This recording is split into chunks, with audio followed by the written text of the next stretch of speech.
Okay, so thank you for joining us today at the JALT International 2020 conference. I'd like to welcome our presenter, Crystal Rose Wainstock. Yes. She will be talking about social annotation in the writing classroom. Take it away. Thank you. Welcome, everyone. Thank you for stopping by. It looks like we have a small group, which is fine. So if you have any questions or comments or want to chat about anything as we're kind of going through our time together, please either use the chat, as Andy said, or feel free to unmute yourself and interrupt. I feel fine with that as well. So as Andy said, my name is Crystal, and I'm a lecturer at Konda University of International Studies in Chiba. And today I want to just talk a little bit about social annotation in the writing classroom. So the slide that I'm going to present this in a second, but I wanted to draw your attention to this link. This link goes to a website that I built for this presentation with the slides are listed there, are linked there. Also, the activity documents that for the activity that I'm going to mention in this presentation are listed there. So if you'd like to look into this a little more, all of this is available there. All right, so the link for that website is also in my sort of bio area on the Eventzilla. So if you didn't copy it already, it's listed there too. So the plan for our short time together, I want to just briefly talk about what social annotation is, and then highlight a tool that I use with my students for social annotation, and then talk about an assignment or an activity that I've been using with my students, both in a face-to-face and online setting. And then I would also, if we have time, like to chat a little bit about sort of how social annotation may be useful for you in your own teaching and learning context. So social annotation, is anyone familiar with social annotation? Has anyone, yeah, a couple people? Okay, awesome. So annotating, right? Taking notes on a text. Social annotation is basically what you would imagine. It's taking notes, commenting on a text, but you can do it with other people. And so in an online context, you're able to comment, highlight, and interact basically on top of a text. And we'll take a little bit, we'll take a closer look at what that means in a minute. So for me, for my students, I am teaching in a program where awareness, self-awareness, and interaction and multiliteracies are sort of promoted throughout the coursework. And so I felt like social annotation really could lend itself to these sorts of goals. So promoting understanding and comprehension of texts, and then also awareness and self-reflection on the students' part. So they're able to kind of reflect on their understanding of a text and perhaps use annotation as a way to keep track of their learning.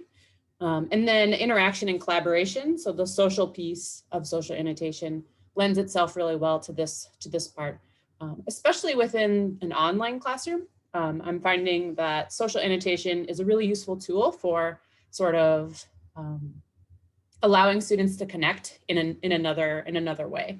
And so my students now, we meet for synchronous meetings, and we also have asynchronous work. And so social annotation is one way that they're able to connect online. And then these 5 things that are listed in the gray box are findings from a recent literature review about social annotation generally. And so all the sort of research that's out there now kind of points to these benefits of using social annotation with students, not just language students, but students in general. So processing domain-specific knowledge, supporting argumentation and inquiry, improving literacy skills, supporting instructor and peer assessment, and connecting online learning spaces. And so all of these things are possible benefits that you might find with using social annotation.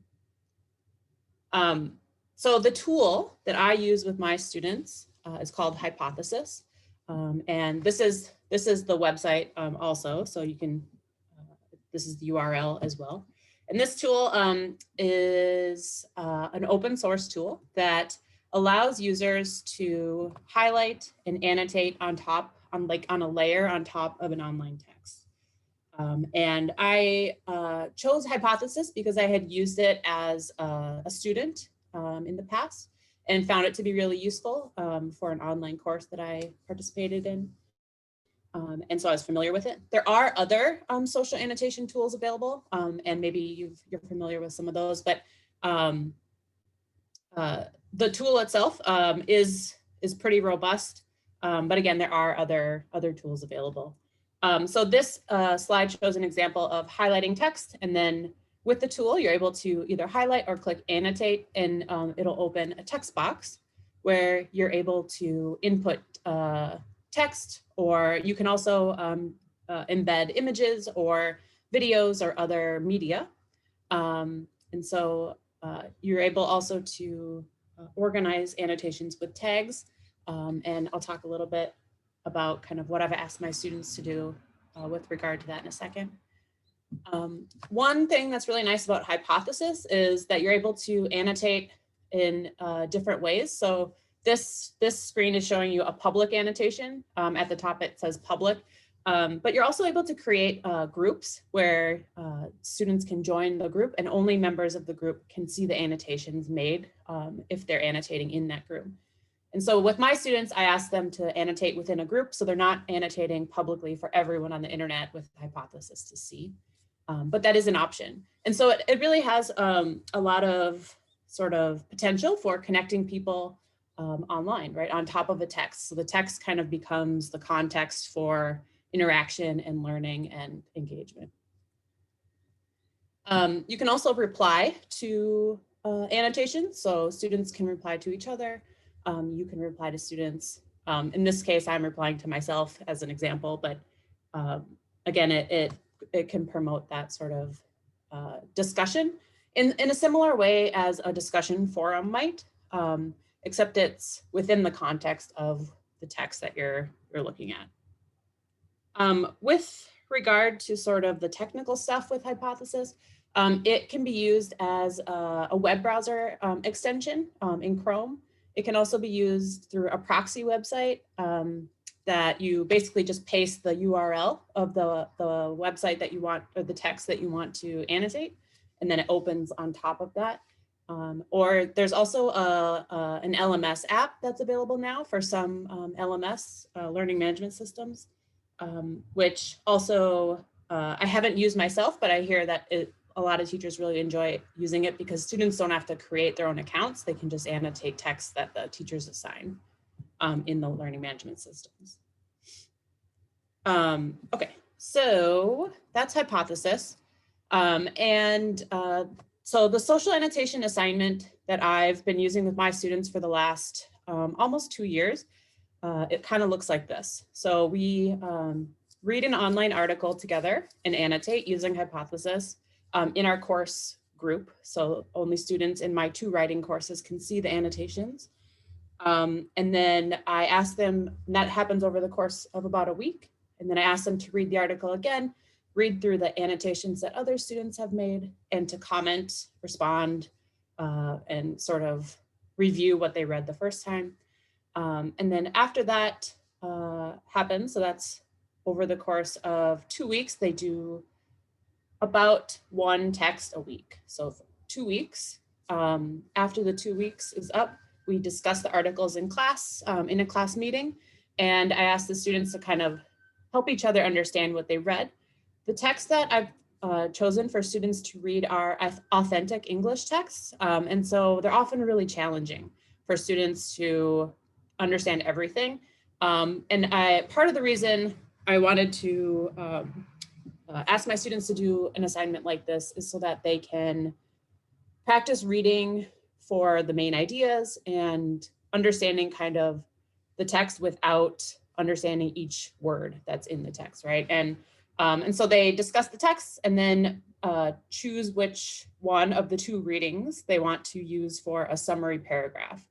And so this type of assignment also allowed me to integrate this sort of smaller, lower stakes summary writing practice that could happen throughout the semester, throughout the year.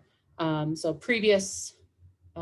before I did this assignment, students were doing would do summarizing in like one unit. And so it wasn't sort of repeated throughout the year.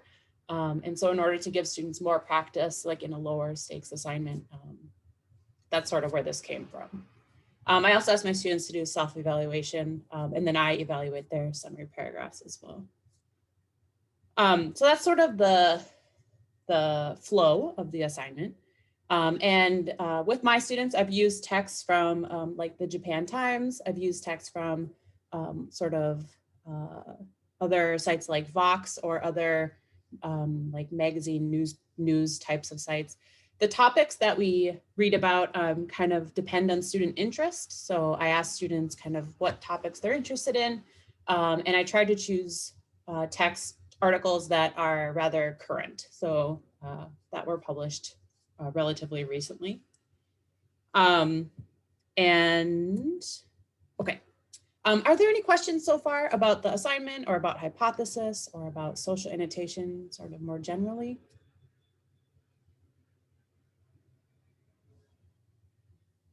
Awesome. Yes? No? Okay. I want to mention some question. Oh, I'm sorry. Go ahead. Yeah, I wanted to just ask about the how much time it takes you to kind of check the work. It seems like if you had a class of 20, you know, if you got some tips for shortcutting some of that time-intensive stuff that might be off-putting for teachers, but yeah, it's challenging.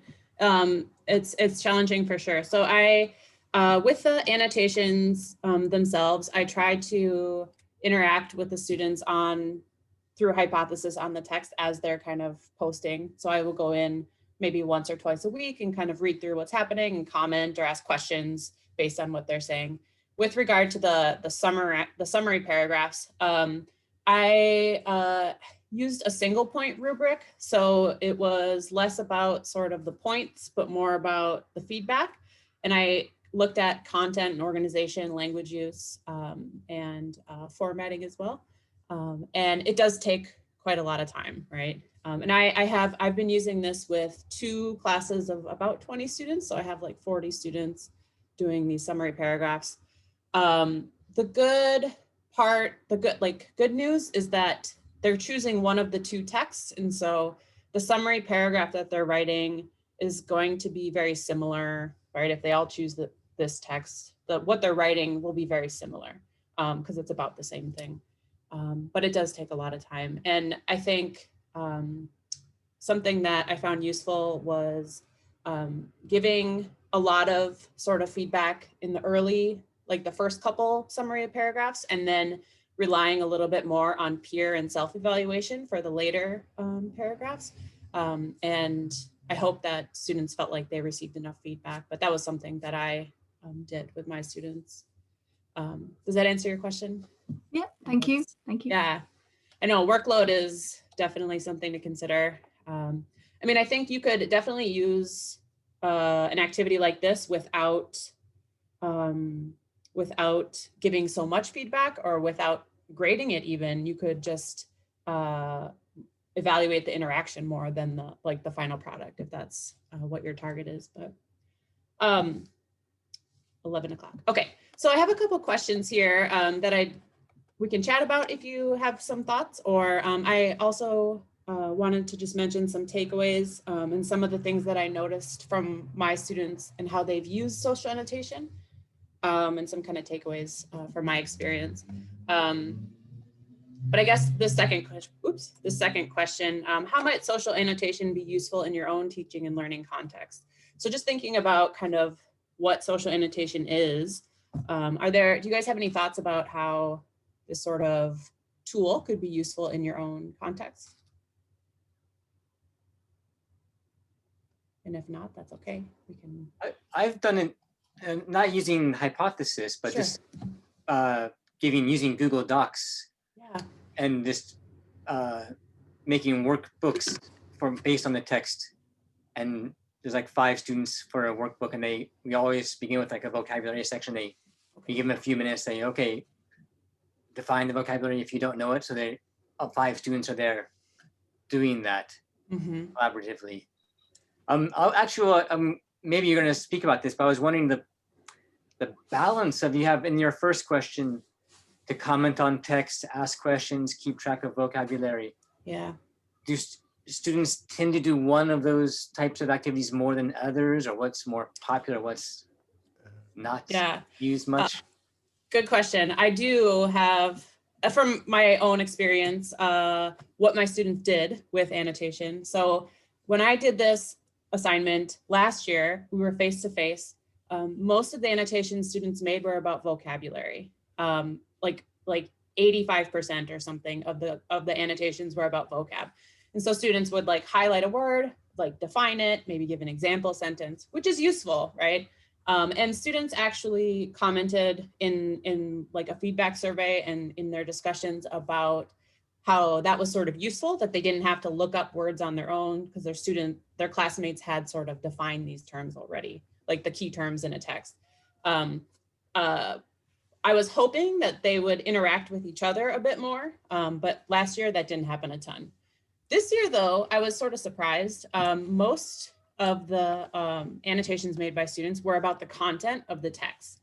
And so actually only like 5 to 10% of the annotations were about vocab this year, which was so surprising to me. And I don't know, I'm not sure that I'll be able to tell why that is, but I'm sort of wondering if, since classes are already online, students are used to being online and interacting with each other in this way. And so in the face-to-face class, if they wanted to chat about the topic, they could just talk to each other. Where with online class, this is like one of the main sort of, or one of the, like a way that they can talk about the content. And they don't have that face-to-face element as often. Students also responded to questions from their classmates and to me more than they did last year. And they asked questions about the text and kind of shared their opinions and their experiences as well, which was really interesting to see. Yeah, so this is without, I asked my students, or I told my students they could comment on anything. I gave them some suggestions. I said, you can comment on vocabulary or an interesting idea or a question you have or whatever. And this is sort of just what happened. I did occasionally ask questions on the text. If students weren't interacting as much, I would ask sort of, oh, what do you think about this? Or do you guys know what this means? And that was somewhat useful to kind of start discussion. But yeah, I don't know. What do you think, Andy? What are your... Oh, well, with my students, vocabulary is maybe the most common way. We do have a few comments in the chat. Yes. About different, from your previous questions. Okay. Let's see. I can't see the chat. Let me... Darren says he used, his students could use it to comment on each other's essays. Oh, yeah. In a targeted way. Mm-hmm.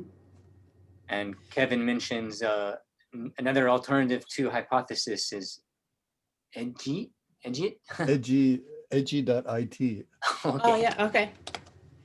Yeah, there are a handful of really great tools available. Hypothesis is just one that I've chosen. And actually at the end of my slideshow, there is this website, eComma, Digital Social Reading. They have a list of a bunch of tools that allow this sort of activity.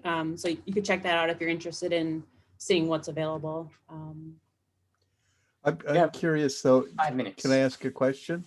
Yes. The hypothesis, getting the students technically onto the website and running is relatively easy, but getting them to actually start commenting. Yeah. Is there any kind of training that you give them? Yes. So I at the beginning of the year, I introduced them to the idea of social annotation. We do some practice together. I'll create our accounts and then do a couple practice texts. And so that usually by that, from the 2 times that I've done this, the 2 years, usually by the end of a couple weeks with that practice, most of the sort of challenges have been addressed. Like they come up and we deal with them.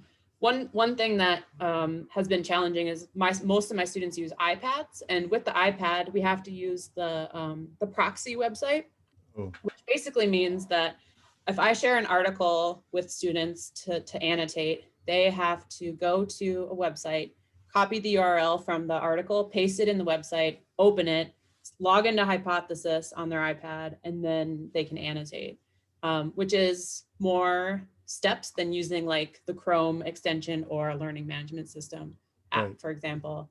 And so that can be challenging in the beginning, sort of the process of from beginning to annotating. But yeah, the training is something to consider. And actually that's in my takeaway slide here. But the technical challenges will come up early. And I just try to be flexible throughout the year as we're working on things, and hope that students will ask questions if they do have problems. I did have, so Hypothesis runs with JavaScript, and it can have some problems if a website uses a lot of JavaScript and has errors. So I chose an article once from the Japan Times, and it had a lot of ads, or like had the ads kind of moving on the side, and there was a problem with that once. But for the most part, most websites do work or have worked from my experience. So you just put in the URL to Hypothesis. You don't actually copy paste the text itself. Right. So let me load this up. Sorry, my computer. Yes. So with the proxy website, you can paste a link. So basically you paste a link in here, and then it opens Hypothesis on top of that website. And so I can show you maybe. So anything, there's an example site on here.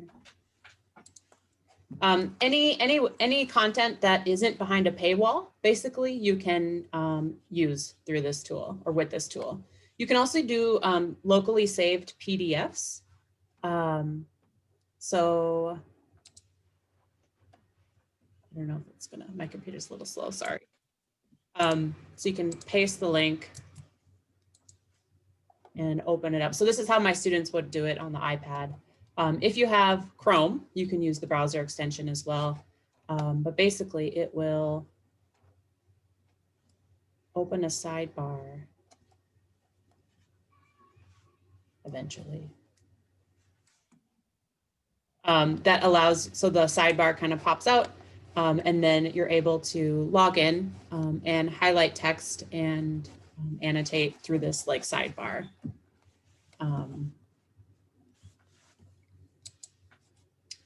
Yeah, so that's how the proxy website is how my students had to do it, which is kind of clunky. So there may be other tools that are more seamless. Okay. Yeah, so is that, are we at the end here? Time, yes. All right, awesome. Well, thank you guys so much for chatting with me today. And if you have any questions or want to chat more, please let me know. Send me an email or find me on Twitter, or I'm available. So thank you again for coming. Thank you. Let's open our mics. Thank Round you. of applause. Hey. And have a good rest of your conference. We're almost done. Yeah. Yes, final stretch. Thank you. Okay, I'm going to turn off the recording now.